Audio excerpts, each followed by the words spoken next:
Testing, 1, 2, test, 1, 2.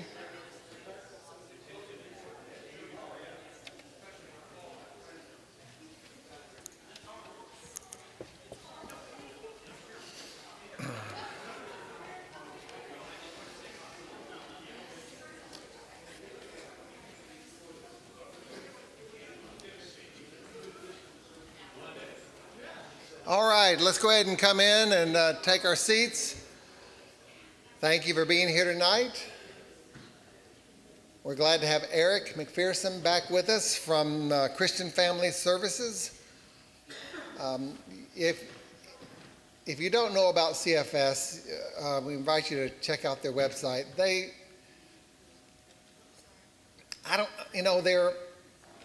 Their claim to fame was as an adoption service, I think, back in the day. I may be wrong about that. And foster care. But in this climate, adoptions are becoming fewer and further between. And a lot of their services these days involve helping young mothers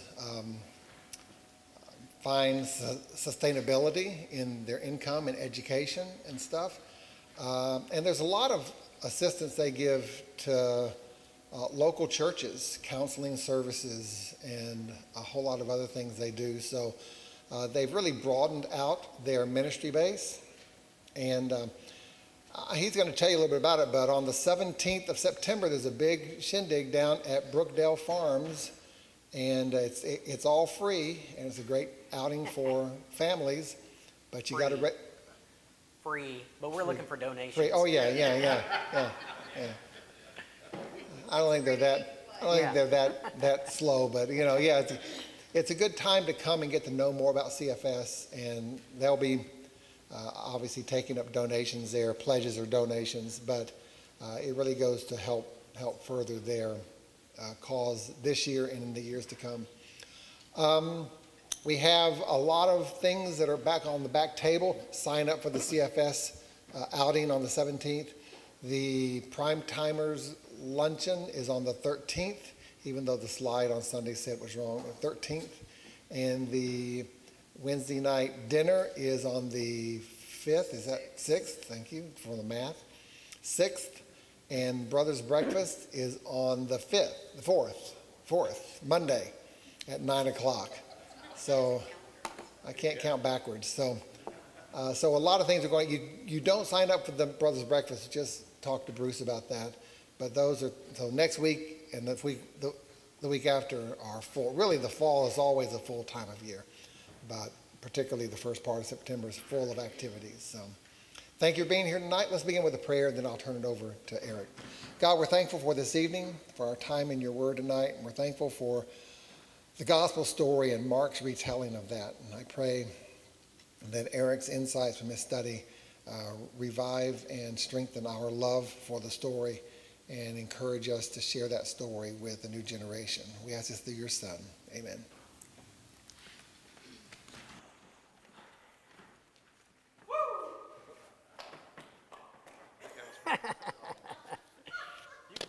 Somebody's weirdly excited about this. All right. All right. It is good news. That's right. It's not my news. It's good news. Somebody else's news. So just, I don't want to make this about CFS, but just to kind of play off something he said that ties with our theme tonight, because our theme tonight is anything is possible. CFS is celebrating 50 years this year. In 1972, according to the historical data that I read through, which is kind of fun, 4 guys got together in December on an evening, probably cold December evening, and discussed what to do about the Lord's work concerning children and families in St. Louis. That's it. That's all they did. They just got together and had a conversation about what could we do. They didn't raise money that night. They didn't start an agency that night. No miracles happened that night. They just had a conversation. But that spawned the beginning of CFS. They had a dinner the next spring.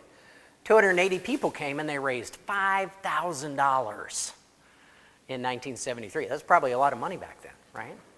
And that was what started CFS. So and having a conversation. That's all they did. And then 50 years later, we have this agency that does so much more than what it was started as. One of the things we do now, under the guise of anything is possible, we've started that Sale of Living program that I told you about. The adoption game has changed. Less people are placing their children for adoption, which is a good thing. More moms are choosing to parent. That's actually preferable. That's a really good thing. But then they don't have the resources necessarily to parent in a healthy way. And so we're not necessarily adopting as many babies as we used to. We're adopting moms who have babies. So the game has changed a little bit. We're still doing adoptions. We still do Connect Care. We still do home studies. But now through a Sale of Living transitional housing program, we're adopting moms who have babies. And we're giving them the resources they need to parent well. So I'm really excited about that. So what started as a little bitty seed of an idea about how do we serve children and families in St. Louis became this 50-year-old tree that provides a lot of shade to people. So, and that's one of our themes for the 50th. It's a tree. We had a painting done. It's pretty cool. You'll see it, learn all about it. If you donate some money, more than $1,000, you get a free print off an original painting done by Ben Kelly. So, hey, there's always that. So I hope you can come out September 17th if you can. We still want your money, because the more money you give us, the more people we can help. We've got 4 clients right now in the Sale of Living program. We could probably add 30 more if we had the money and the workers. The need is so great in St. Louis to house young mothers that we really want to expand that program. So we're really excited about that. Okay, enough about CFS. So did anybody go home and watch the movie Risen we talked about last week? That was your homework. Did anybody do it? Show of hands. Show of hands. Wow. Got some people here. I have to get your parents' phone numbers and call them tonight to let them know how disappointed I am in you. No, it was just a side mention. It really is a good movie. If you get a chance to watch it, Risen with Joseph Fiennes. It's a good Easter movie. It's a good movie anytime, but it's really about the resurrection of Christ. So, all right. Any questions from last week? You went home and thought, that's not right. I don't think that. I don't agree with that. Any disagreements, comments, questions from last week? Good. Excellent. That way I don't have to defend my viewpoints, right? I do want to clarify. I always say, hey, if you have any disagreements, arguments, counter perspectives, I'd like to hear about them. And sure enough, people always give me them. And I like that, because it actually makes me better. It makes me think through things. Somebody said, I would never tell my family that nothing matters. I'm like, well, I get it. There are 2 things that can be true at once. Because I've even told my own kids, everything matters. To borrow from the movie Gladiator, everything we do echoes in eternity. It does. The way you do homework, the way you clean your room, the way you attend church, the way you treat people, it all matters. And at the same time, nothing matters. And what I mean by that is, nothing we were told was important, according to the world, is really important. Because this is an upside-down kingdom. Right? Jesus cared about things that nobody else cared about. He cared about kids. I mean, in a time of Greek gods and Roman myths, Jesus said, you've got to become like a little child. Now, that's insane. That's crazy talk. When Caesar heard that, because, they were like, well, what's he teaching? What's he saying? He's got all these crowds. He's really popular. What's his message? Well, he's saying you got to become like little kids. What? You mean you got to become like a defenseless, stupid, mixed up little kid? What is he talking about? It was crazy. This is an upside down kingdom. And nothing matters anymore according to the world, because this kingdom is so different. So at once everything matters and nothing matters. Just want to clarify that. I've even said everything matters to my kids, and yet I've said nothing matters, but it's in a different context. All right. We're going to look at the book of Mark tonight, because that's what we're doing. If you turn to Mark chapter 1, last week I said I love Mark because there's no fluff. It just punches you right in the face. It is short and to the point. There's no backstory. There's not, he was born a small child. There's no genealogy, right? There's no Christmas play. It starts out in verse 1. This is the beginning of the gospel of Jesus Christ, the Son of God. Like, you can't be any more direct than that. Bam! Punches you in the face right off the bat. And then in the first chapter, look at all the stuff that happens in chapter 1. John appeared baptizing in the wilderness. In those days, Jesus was baptized by John. He went into the wilderness and was tempted by Satan. He begins his ministry. He calls his first disciples. He heals a man with an unclean spirit. He heals many people. He preaches in Galilee. He cleanses a leper. That's chapter 1. That's chapter 1. So I love how Mark skips the fluff and just dives into the stories of Jesus and says, this is important, this is true, and this is different. So we want to talk about the themes that we talked about last week. The themes that I've discovered, that we've come up with in our small group from the first 8 chapters of Mark are that nothing matters, anything's possible, and everything can be different. We want to talk about what those themes might produce in us, because it's a nice little theme. So what? I'm a pragmatist. What does that do? What does that produce? So we're going to talk about that tonight. In the first one, nothing matters. What that produces is authenticity. Because if I realize that nothing matters, titles don't matter, money doesn't matter, letters and degrees don't matter, big houses don't matter, cool cars, they don't matter. None of that matters. Fame, how many followers you have on Instagram, how many likes you get on Facebook, none of that matters. And if that doesn't matter, then we can be authentic. We can truly be ourselves instead of putting on this face that we feel like we have to put on to impress people all the time, right? We don't have to worry about that in the kingdom. We can be truly authentic. I can be a struggling, sinful believer. I don't have to hide anything anymore. And in churches, you know this, you come to church and hide stuff, don't you? And sometimes that's okay. We come to church and people say, how you doing? Fine. And you're not fine, right? You might be struggling at home, but maybe that's not the place to talk about it, but you could.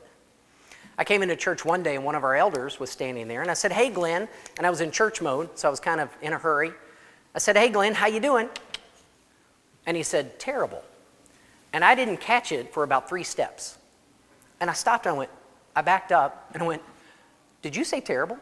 He goes, yeah, I had a little incident this week. I've got some double vision. I need my wife to help me find my seat. I went, my gosh, Glenn, I'm so sorry. And thank you for being incredibly authentic about where you were at. Because I wouldn't have known. It'd be so easy to say, doing great. He wasn't doing great. And we are a kingdom of failures, helping other failures. So I hope we can be authentic about our struggles. I'll be authentic about mine. I'm a marriage therapist, and I've been divorced before. Long time ago. It's an interesting story. I'll tell you about it if you want to hear a sad story. It's not sad anymore. It's my dark period. It's my friend now. Everything I have came out of that struggle. I'm a marriage therapist that went through a divorce. How ironic is that? I was a youth minister at McKnight. My wife left me for another guy. They fired me. I had to find a new career. Found myself in therapy. Found myself loving marriage therapy. So now, I'm sure if my ex-wife learned that I was a marriage therapist, which she probably does through social media, she's probably laughing her butt off, wondering how did that happen. But I'm authentic about my life. It gives me some street cred when I'm working with couples, because I can say, hey, I've been there. I've really been there. I actually have been where you've been. And it helps me connect to people. So I don't have to fake it and pretend anymore. And by the way, I love my marriage. I have a great marriage. My marriage is hard. I don't know how you feel, but I think marriage is hard for everybody, right? Because nobody's perfect. And my marriage requires me to be thoughtful and selfless and sacrificial. And those things don't come naturally to me. I don't know about you, but I'm not good at that. You know what I'm good at? Laying on the couch, watching football. If those are spiritual gifts, man, I got them. If being selfish is a spiritual gift, I'm good. I'm not really good at the things that marriage requires. And so my own marriage is a struggle. Look, it's the best thing about my life, right? It is the best thing that I've ever experienced. It's just the hardest thing because it requires a lot of work. And if we can be authentic about that, then we can really help people. But the world is not set up for authenticity. Hello? Facebook, right? Instagram, pretty pictures, happy things, and really doesn't lend itself to being authentic. But if we can capture this idea that nothing matters, it allows us to be authentic, and what that produces is trust. People loved Jesus because they could trust him. They could trust him. He was completely authentic about who he was. And it was scary to be authentic about who he was. Can you imagine his fear as he stood up in his hometown synagogue and read from Isaiah and said, I'm the guy it's talking about. Everybody was like, what did he just say? Is his mic on? Is he crazy? Has he been drinking? Did he just say he's the Messiah? I'm the Messiah. And he constantly, if you read through the Gospels, he talks about his authenticity. I and the Father are one. I do nothing apart from the Father. The Father's in me and I'm in the Father. I glorify the Father, the Father glorifies me. He constantly talked about his own experience as the Messiah. He never once said, you're not one with God. He talked about how he was one with God. He never talked about anybody else's relationship with God except the Pharisees. He got under them pretty hard, right? But he never once went around condemning people for not being one with God. He just talked about his experience, and people loved him for it. They also hated him for it, depending on what side you were on. But he was completely authentic, and that generated a lot of trust in his followers. Because, as the Old Testament describes him, there was no guile found in him. He wasn't fake at all. He was completely authentic and sincere at every moment of his life, which might be one of the more amazing things about his experience, that he was always authentic in every moment of his existence. That's hard for us. But if we can grasp onto this idea that nothing matters, titles, money, houses, then we can let go of the effort to impress people and really just be authentic in our journey to understand this mysterious God that's hard to understand, right? We're trying to describe an infinite God with 26 letters of our English alphabet. Do you know that's impossible? You know that's hard to do? God is so much bigger than our 26 letters. Yet we try, and we should not give up trying. But we have to be authentic that our knowledge is partial. We're never going to fully understand. We're not supposed to. We can't. Not until we're on the other side. And the more authentic we can be as a church, the more the outsiders might trust what we have to say. But if we keep pretending, and I'm not saying that you do, but if we keep pretending that we've got it all together and we've got the answers and our life is good and perfect, nobody's going to be attracted to that.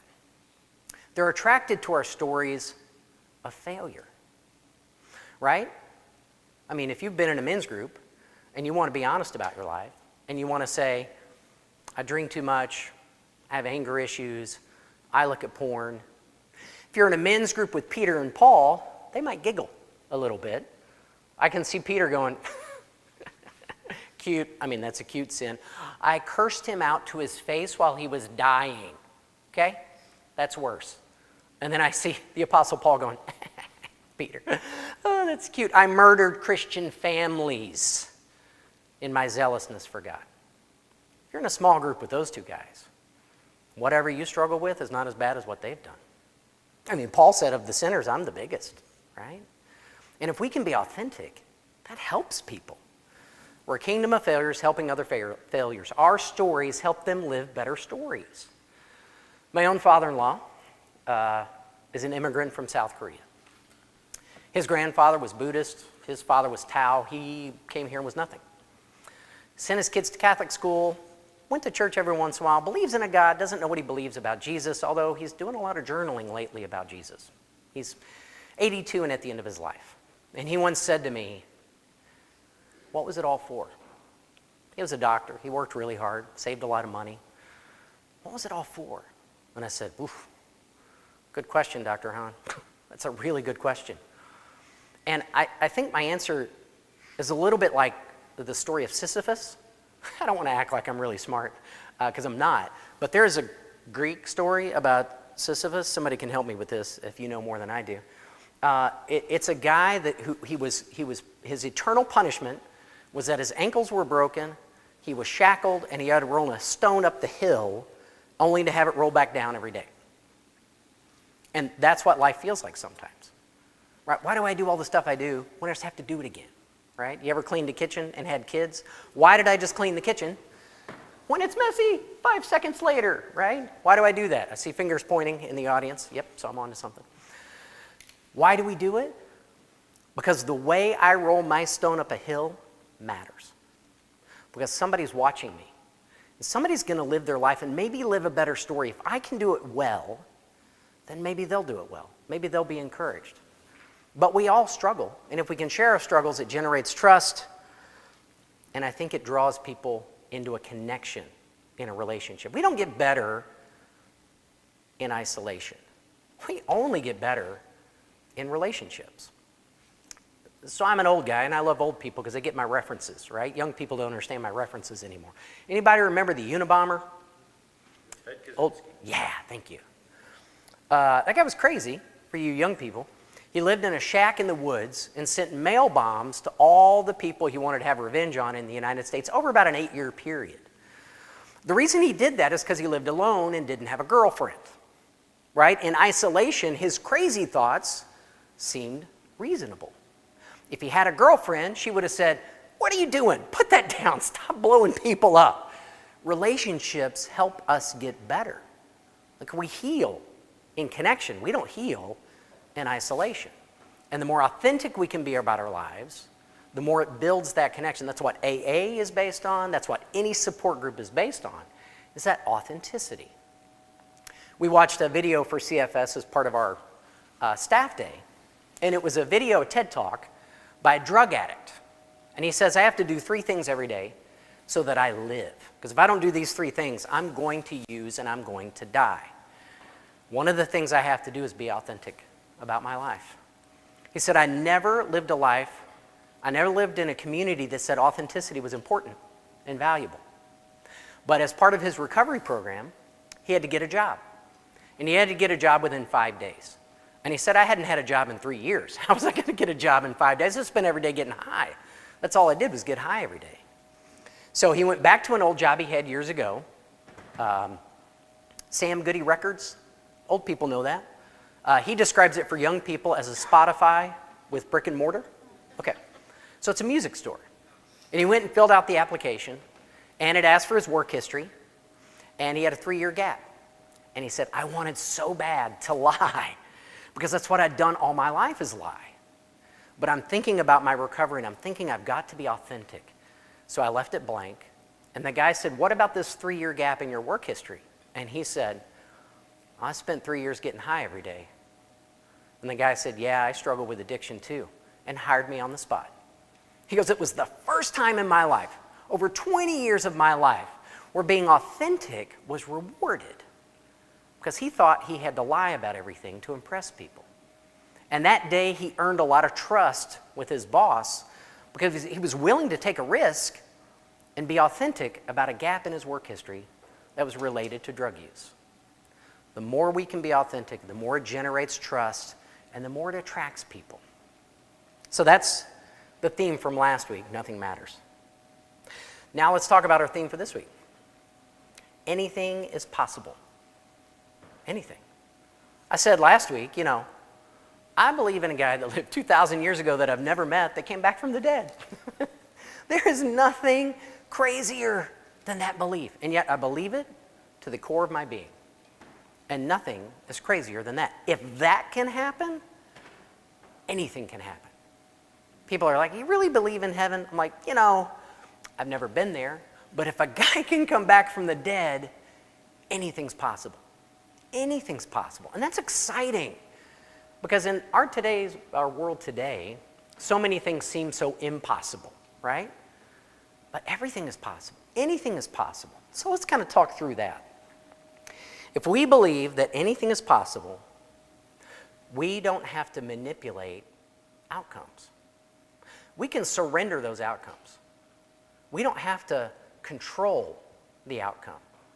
And if we don't have to control the outcome, that relieves me of a huge burden and relieves my anxiety and actually creates creativity. Because I'm not trying to manufacture an outcome. I'm just trying to do my best and letting God control the outcomes. How many times do we think that God needs our help?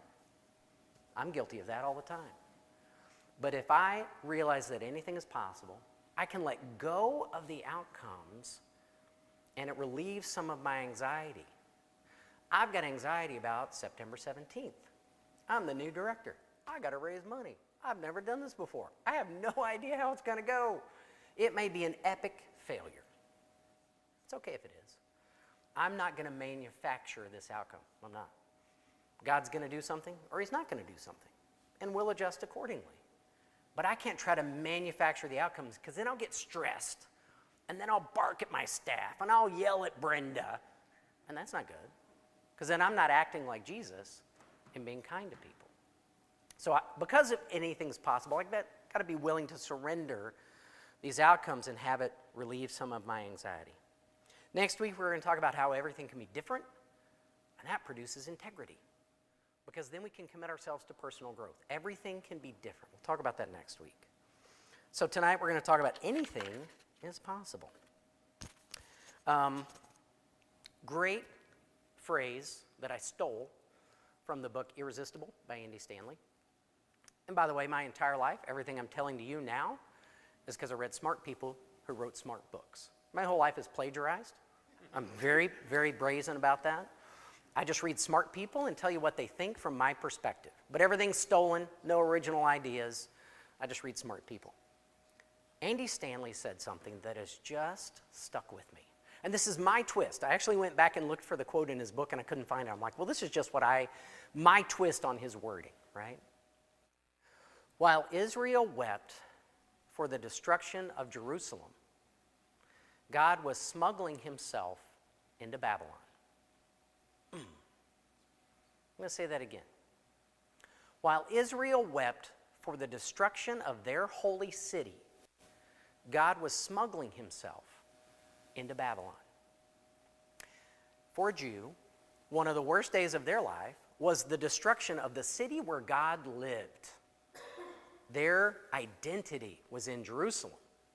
Well, Babylon came along and destroyed it, knocked it down and burned it down, and carried Israel off as slaves into a foreign nation. That's a pretty bad day for Israel. That's a horrible day, actually. I mean, imagine if China came into America and burned it down, and then we all got taken over to China as slaves. I would call that a pretty bad day. This was one of the worst days in Israel's history. And yet, while they were weeping, I imagine God, I don't know God, he's a mystery to me, but I imagine him going, shh, stop it, stop crying. I'm smuggling myself into Babylon. You're ruining the plan. Don't screw it up. Our God is nothing if not a sneaky God. We have all these acronyms for God. He's powerful, he's mighty, he's just, he's the ruler of the universe. Right? If he were a Marvel character, he'd be Thor or Iron Man or Superman, right? He's everything. But maybe a better description of God is that he's sneaky and he's strange. I'm going to offend you because I had a talk once where I said, a better Marvel comparison for God might be Loki. And then everybody was like, no, Loki was a bad guy. God's not a bad guy. It's like, I don't know enough about Marvel. I'm just saying stuff up in front of people. Don't get mad at me, right? I'm just saying that God is sneaky and he is strange. God never comes to me in a form I'll understand. God's not going to show up at my door as a 57-year-old white guy. That I get. I'm a 57-year-old white guy. God's going to show up in a form I don't understand. That's how God does it. He's sneaky and he is strange. And anything's possible. And our worst day might be God sneaking himself in somewhere. My dark days of getting divorced turned out to be the best thing that ever happened to me. The wife I have now, the kids I have now, the job I have now, all happened because she left me. My worst day is now one of my best days because God was being sneaky. Now, I'm not saying God caused that. We are humans and we are sinners and we are failures. But God certainly used that to say, I can sneak myself in somewhere.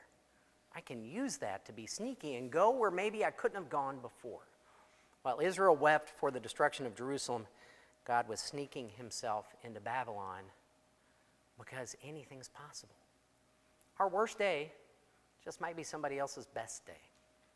For this drug addict, the more he could tell his story, the more other drug addicts benefited from his story.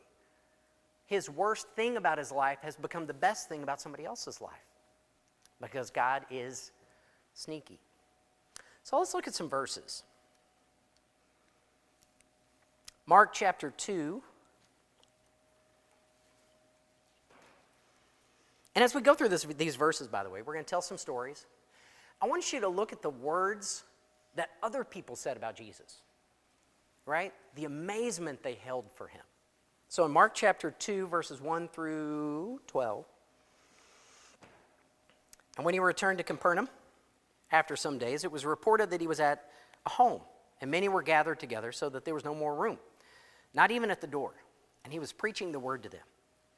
And they came bringing to him a paralytic carried by 4 men. When they could not get near him because of the crowd, they removed the roof above him. And when they made an opening, they let down the bed on which the paralytic lay. When Jesus saw their faith, he said to the paralytic, "Son, your sins are forgiven." Now some of the scribes were sitting there, questioning in their hearts, "Why does this man speak like that? He's blaspheming. Who can forgive sins but God alone?" And immediately Jesus, perceiving in his spirit that they questioned within themselves, said to them, "Why do you question these things in your hearts? Which is easier to say to the paralytic, 'Your sins are forgiven,' or to say, 'Rise, take up your bed and walk'? But that you may know that the Son of Man has authority on earth to forgive sins," he said to the paralytic, "I say to you, rise, pick up your bed, and go home." He rose and immediately picked up his bed and went out before them, so that they were all amazed and glorified God, saying, "We never saw anything like this." Never. So Jesus is so amazing that these friends were willing to climb on a roof and dig through the roof. It wasn't like there was a latch or a hatch, right? It wasn't a sunroof. It was a roof. And can you imagine, as Jesus is talking, you start to hear digging sounds up above you, or banging sounds, or ripping sounds, or whatever sounds. I don't know what kind of roof it was. I'm assuming it was maybe stone, right? But it might have been wood. But whatever it is, you start to look up and go, they're digging through the roof. They were so desperate to get to this guy. They dug a hole in the roof and let their friend down. That's amazing. Then Jesus says the most preposterous thing possible. He says, not "Son, get up and walk." He says, "Your sins are forgiven." If he can say your sins are forgiven, anything is starting to become possible. He is really starting to change the world. Nobody ever said that before. Nobody ever claimed to be the Messiah before. Not like Jesus did. I'm sure the people tried, but not like this. They didn't have the ability to forgive sins, and then they didn't back it up by saying, actually, what's easier, forgive sins or to say get up and walk? So just to show you I have power over everything, get up and walk. And the guy got up and walked. And they said, "Who is this guy? We've never seen anything like this before." Anything is possible. Look at chapter 4. Verse 35.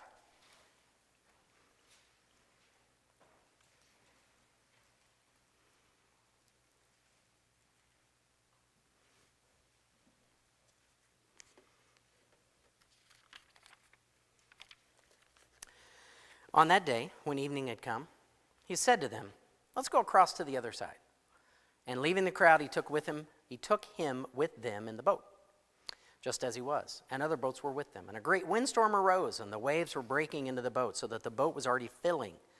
But he was in the stern, asleep on the cushion. By the way, interesting little detail. Cushion, right? I mean, this could only be written by a guy that saw that. Like, who would put that kind of detail in a story? He was asleep on the stern on a cushion. And they woke him and said, "Teacher, do you not care that we are perishing?" And he awoke and rebuked the wind and said to the sea, "Peace, be still." And the wind ceased, and there was a great calm. And he said to them, "Why are you so afraid? Have you still no faith?" And they were filled with great fear and said to one another, "Who then is this, that even the wind and the sea obey him?" Now, this doesn't make sense to my brain.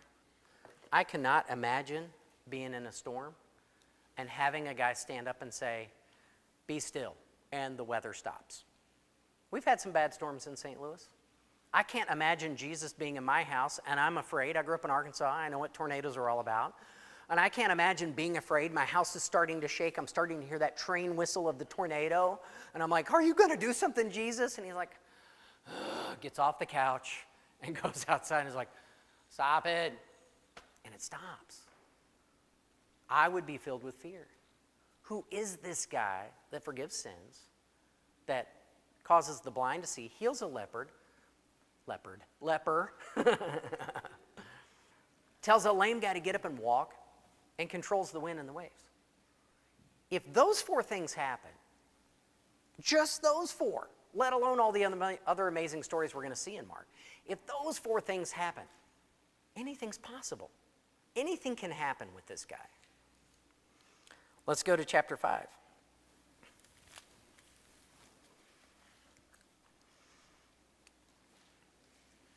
I'm not going to read through this story because we talked about it last week. The crazy naked guy that lived in a tomb in a cemetery that was crazy and became a spokesperson for Jesus, right? And the last verse, in verse 20, he went away and began to proclaim in Decapolis how much Jesus had done for him.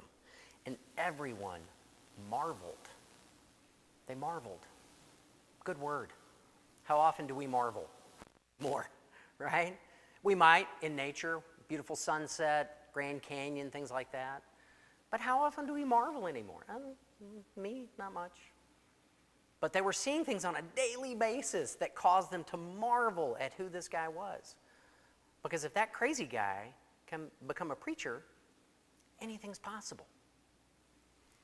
Let's look at the second half of Mark chapter 5, verse 21 through 43. It's a long reading, but I want to read through it because I want you to understand how Jesus was committing malpractice here as a physician.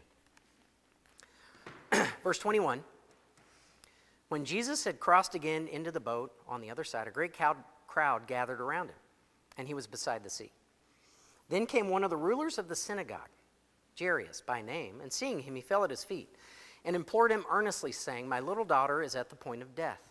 Come and lay your hands on her so that she may be made well and live. And he went with him. And a great crowd followed him and thronged about him. And there was a woman who had a discharge of blood for 12 years. She had suffered much under many physicians and had spent all that she had and was no better but grew worse. When she heard the reports about Jesus, she came up behind him in the crowd and touched his garment. For she said, if I can touch even his garments, I will be made well. Then immediately the flow of blood dried up. She felt in her body that she was healed of her disease. And Jesus, perceiving in himself that power had gone out from him, immediately turned about in the crowd and said, who touched my garments? His disciples said to him, you see the crowd pressing around you, and yet you say, who touched me? And he looked around to see who had done it. But the woman, knowing what had happened to her, came in fear and trembling and fell down before him and told him the whole truth. And he said to her, daughter, your faith has made you well. Go in peace and be healed of your disease. While he was still speaking, there came from the ruler's house some who said, your daughter is dead. Why trouble the teacher any further? But overhearing what they said, Jesus said to the ruler of the synagogue, do not fear, only believe. He allowed no one to follow him except Peter, James, and John, the brother of James. They came to the house of the ruler of the synagogue, and Jesus saw a commotion, people weeping and wailing loudly. And when he entered, he said to them, why are you making a commotion and weeping? The child is not dead, but sleeping. And they laughed at him. But he put them all outside. He took the child's father and mother, and those who were with him, and went in where the child was.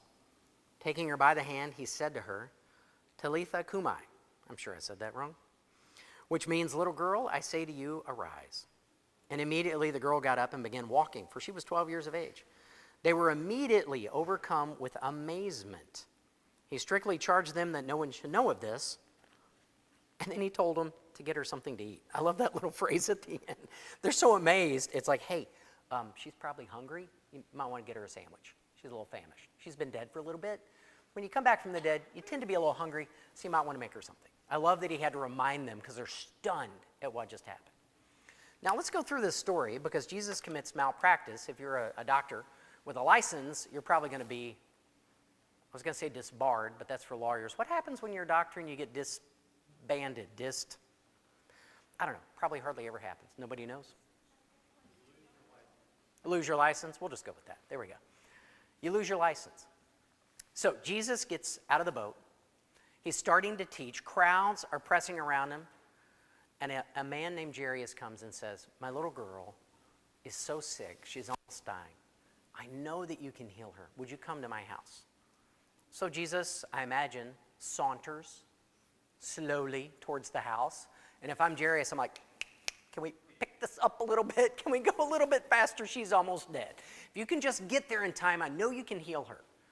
And on the way, a woman who is desperate for healing, works her way through the crowd, and I don't know if she's on her knees, I don't know if she falls down, but she touches the bottom of his garment, and he feels something. He felt something. So he turns around, and he says, who touched me? And of course his disciples are like, come on, Jesus. You got 35 people around you, right? What do you mean, who touched you? No, somebody touched me different. And the crowd parts, and there's the woman, and they have a conversation. Now Jairus is in the background going, like, can we just get a move on? You're committing malpractice. If somebody in this church fell down and were bleeding out, right, and they wanted somebody to call 911, and then somebody got a little paper cut, and you stop to find a Band-Aid for the paper cut, while somebody's bleeding out in the lobby, you're an idiot, correct? Am I right about that? Right? That's essentially what Jesus did. Someone's dying, and he stops to take care of a chronic problem that was not life-threatening. Very frustrating, but she had had this for 12 years. She was not about to die. But he puts the dying person on hold and stops to deal with the non-threatening life situation.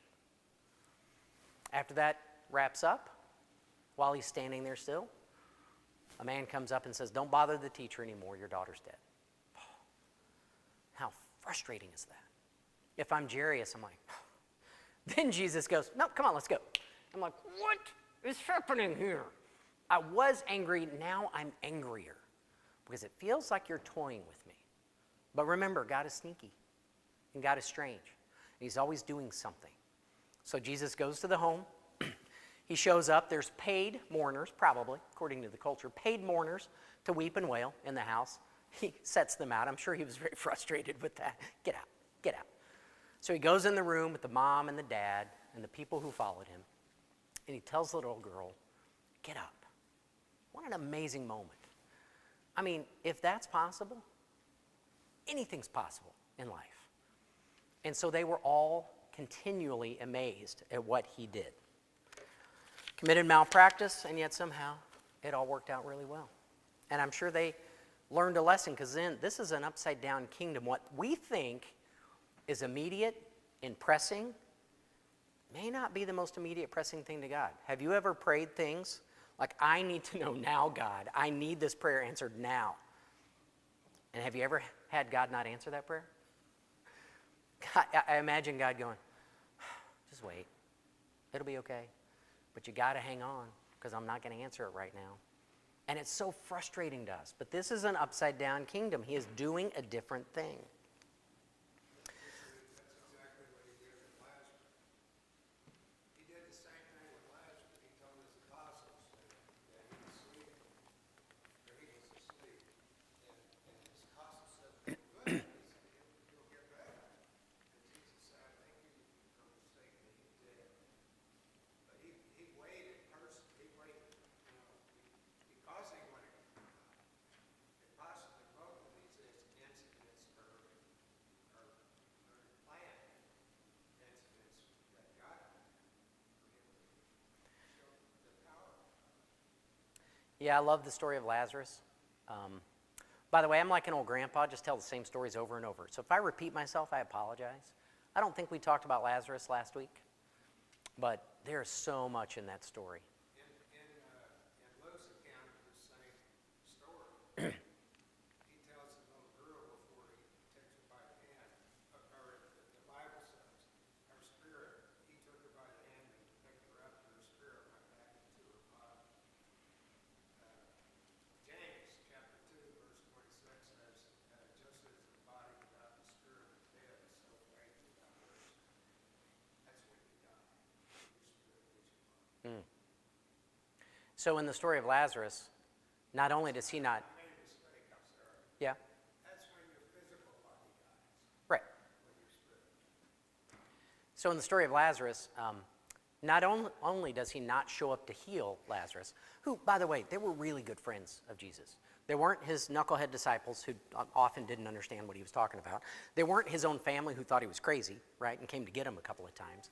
They were just those friends that you click with. You know those friends you just get each other? That's what Mary and Martha and Lazarus were to Jesus. So when Lazarus got sick, their expectations were super high, right? Martha, don't worry, because Martha worried about stuff. She was anxious. She had anxiety.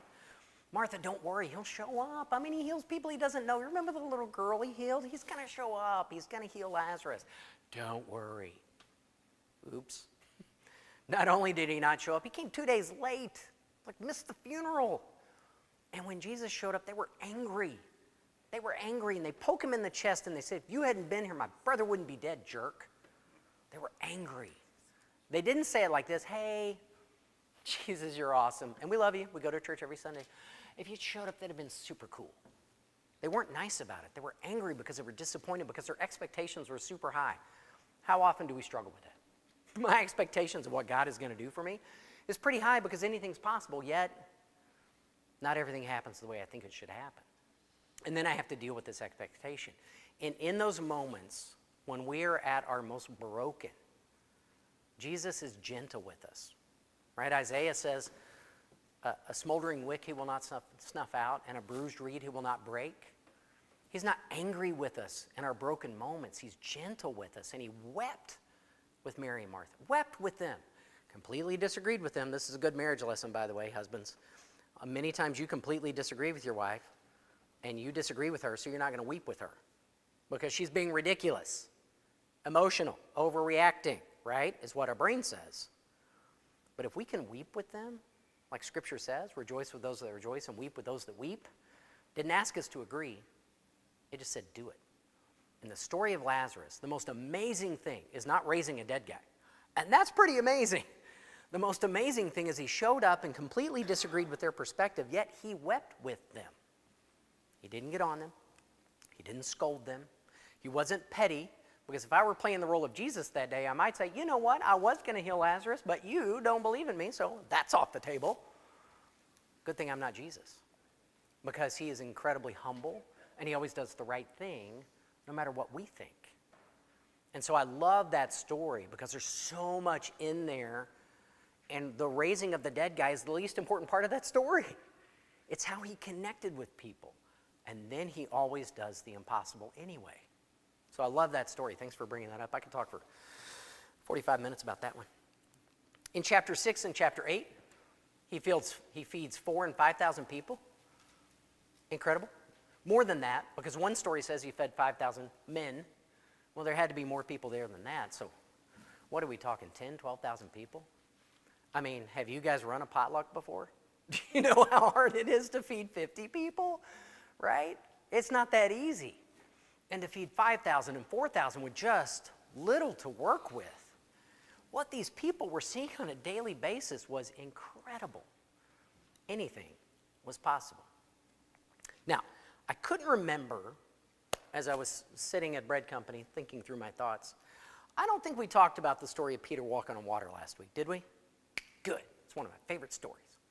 Now, here's my conundrum. So Peter walking on water is in 3 of the 4 Gospels, but it's not in Mark.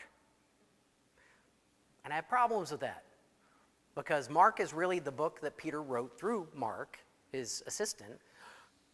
So you think he would put that story in there.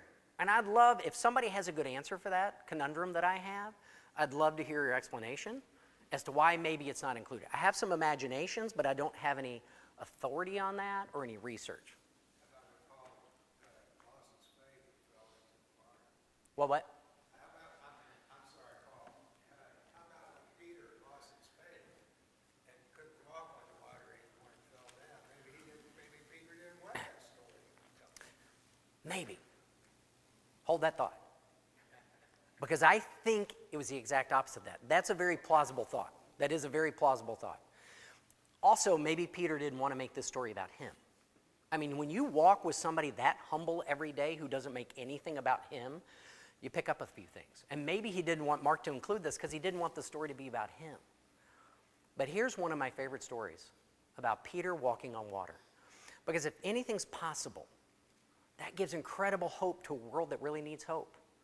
And sometimes we turn this gospel of hope into a gospel of disappointment. We pervert everything, right? We take sex and pervert it. We take fruit and pervert it. We take food and pervert it. We take work and pervert it. That's what human beings do. We take good things that God gives us and we tend to pervert them, right? We tend to be people of extremes. And we've taken sometimes this gospel of hope and we've turned it into a story of disappointment. So let's go through the story of Peter walking on water. Because it's the story of Peter walking on water. Jesus, I get, like he's raising the dead, healing a leper, he walks on water. It fits the narrative, right? I don't understand it, but it fits the narrative. But Peter walking on water doesn't fit the narrative. So here's how the story goes. In one of the Gospels, it says he sent them to the other side to pray, or to go to the other side, and he was going to hang back and pray. And in the middle of the night, he walked across the lake. I assume he might have been taking a shortcut to catch up with them. And in one of the stories, it says he did not intend to be found by them. And I go, what? You mean he got caught walking on water? Like, what else did he do that he didn't tell anybody else that he was doing? Now I'm starting to question how many things he did we don't know about, because he got caught doing this one. And when he got caught, they were scared. Bah! I would be too. If I'm rowing in the middle of the night and I see an apparition walking on the water, I'm going to be scared. And Peter says, Lord, if it's you, tell me to come to you. Now, if I'm hanging out in the boat that day, if I'm James or John or one of the other apostles, and Peter's like, tell me to come to you, Lord, I go, Peter, man, he's so impulsive, right? He's got ADHD. He's got impulse control problems. He's always cutting off somebody's ear. He's always saying the right thing or the wrong thing, and now he wants to get out of the boat and walk on water. I'm rolling my eyes. And he gets out of the boat, and he walks on water. We don't know how far he went. 3 feet, 30 feet, 300 feet, doesn't say.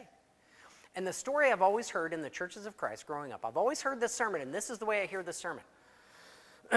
My best preacher's voice. And Peter walked on water, and he took his eyes off Jesus, and he saw the wind and the waves, and he sank. Oh, Peter, how could you fail us so miserably? Wait a second. A guy walked on water, and that's somehow a failure? You've got to be kidding me. Now, Scripture says Jesus reached his hand out and said, oh, ye of little faith. Here's what my brain says. I may not be right about this. There's 2 ways to read that. He might have been saying, oh, ye of little faith. Peter, you have no faith, and I'm disappointed in you. I don't think that's how he said it. I could be wrong. You're welcome to disagree. I think he said, oh, Peter, you could have gone a little bit further. Here's why I think that. For those of us who have had children, when they learn to walk, they look drunk, and they run into a wall, and they fall down, right? Are you disappointed? Did I say to my son, how long shall I tarry with thee, O son, until thou'st learned to walk like a human? No. I'm excited. I'm like, oh my gosh, he took a step, and I call grandma, and I videotape it, and we throw a party. I'm excited that he tried to imitate me. And I think when Peter walked on water, Jesus was excited that he tried to imitate him. I don't think anybody was disappointed. I said to a friend of mine, because I was doing a sermon on this, I said, hey, if we're in the boat that day, what do we do when Peter gets back in and he's soaking wet, but he walked on water and we saw it? What do we do? He was like, we're high-fiving. I go, that's what I thought. We're high-fiving and chest bumping. If we had phones, we'd be recording it and then putting it on Instagram, right? My friend just walked on water. Whoa! Nobody was disappointed that day. Nobody. We have turned this story of success into a story of failure. I don't know how it happened. Peter was a fisherman. You know, that was his favorite story the rest of his life, which is why I'm confused about why it's not in Mark. Now, I think it's maybe because he didn't want to make it about him, because Peter was a fisherman. They love stories. They love to exaggerate about stories, right? And nobody walked around with a Bible. They told stories. They sat around campfires and they talked about the little girl that he raised from the dead and the 4,000 people he fed. No, he didn't. I was there. I ate the fish. I don't know how it happened, but I was one of the 4,000. He raised a girl from the dead. No, he didn't. It was my daughter that he raised from the dead. They sat around and told stories. And then at some point, somebody went, yo, Peter, tell him the story. And he went, oh, it was a dark and stormy night. The waves were 30 feet high, and there were sharks everywhere. And I got out of the boat, and I walked on water. You know that was his favorite story. It had to be. And so I think, I don't know, my imagination is a little bit nutty, as you can tell. I think he didn't put it in because he didn't want to make it about him. I think maybe he learned from the humility of Christ that maybe he shouldn't put that in there. I don't know. It's one of my great questions I hope to have answered one day. But what we do is we take this story of hope, turn it into a gospel of disappointment. But if anything is possible, if Peter can walk on water, anything can happen. Anything. I'm not saying it will. I'm just saying anything's possible. And I think that's something that the younger generation needs to hear. Not that they're horrible people, but that there is hope. There's always hope. So if we can start saying nothing matters, anything's possible, everything can be different because of a guy named Jesus, then maybe that might capture their imagination in ways that we haven't been able to capture it so far. So we've got, 5 minutes left or so. Any thoughts, comments, disagreements, additions, questions about what we've talked about so far?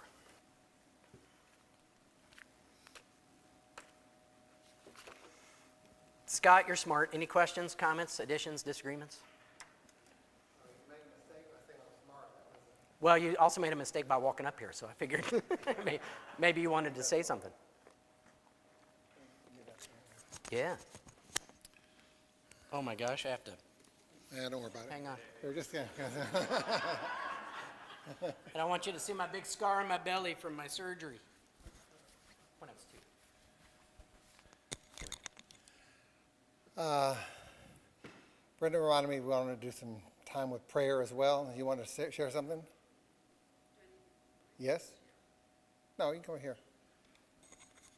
I mean, it's being live streamed, so do you want to?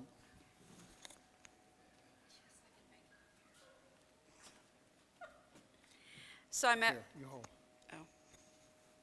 So I met with Mom's doctor last week, and we discussed her situation, what's going on. The doctor did go ahead and increase her pain medication and gave me the name of some hospice providers. And so I'm going to talk with one of them. The doctor kind of explained to me the ins and outs of how hospice works. But I had a conversation with Mom Sunday night. Up to this point, she didn't know I was doing this. I had a conversation with her Sunday night. Now, she's had probably a good 4, 5, 6 days, the past 6 days. So I had a conversation with her Sunday night and basically told her that I had met with her doctor. We were going to increase her pain meds, and I talked to her about hospice. Explained to her a little bit how it works from my limited knowledge. And I said, but this decision, is yours. And I said, we will do whatever you want to do. And she said, let me think about it. But she wasn't ready to do it. She wasn't ready to throw in the towel yet. And I think it's because she was on a new pain medication. She was having some good days. And still hard for any kind of movement, for her to move or anything. But she said, let me just think about it. And so that's what we're going to go with right now. We're just going to play it by ear, let her call the shots. She may take a nosedive tomorrow and say, I'm ready, this is it. But right now she seems to be in some pretty good spirits.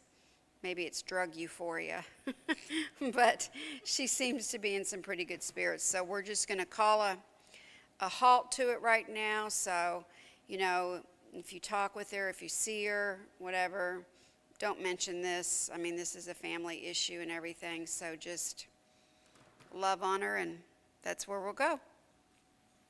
Okay. One thing is probably also, if she has visitors coming the next day, she's not ready to go today, so. So several have come by to visit with her. She appreciates that. That really boosts her spirits and stuff. So I know everybody can't come all the time, but, once a week, somebody to come by to see her would be a real blessing for her, so. And that's not, let me say this, that's just not for Flo. It's real easy. We have older people that we love on, and then they become homebound, and it's real easy for them to become isolated when they're homebound. So we have, a list, probably of 5 or 6 of our regular members who are, for the most part, homebound. At least they're homebound as far as coming here to worship with the church. So if you have an interest in visiting any of them, or a phone call or a card, anything of that is always, you don't realize how much that boosts their week whenever you spend a few moments with them on the phone or in person. All right, anything else? Yes, so several of our members have been by Mercy Hospital to visit with Amari. He is intubated, so he's not conscious. Don't know if he would be conscious if they didn't intubate him. I talked to the nurse, though, it Doesn't sound good? Okay. But his grandmother was here on Sunday. She's from Chicago, came down to care for him and then went on back. But he has some family. Thank you so much for those who took a few moments to go by and visit. Some of you saw family there. Some of you didn't see family there, but it doesn't matter. It's all good. So thank you for going by and checking on him. Anything else? Anyone else? All right, let's have a prayer and we'll close out for this evening. Next week, Eric's going to, thank you.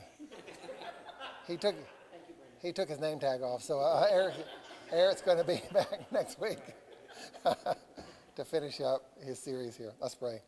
God, we're thankful for the story of your son, and just the thought of anything is possible. We don't even allow ourselves to think those things for fear that they can't be true. And I know oftentimes your plans don't always coincide with ours, but when they do, it's astounding for us. It's awe-inspiring. And even when they don't, just the thought that you may not have a resolution at hand today, but you have a plan that will fulfill itself in the future.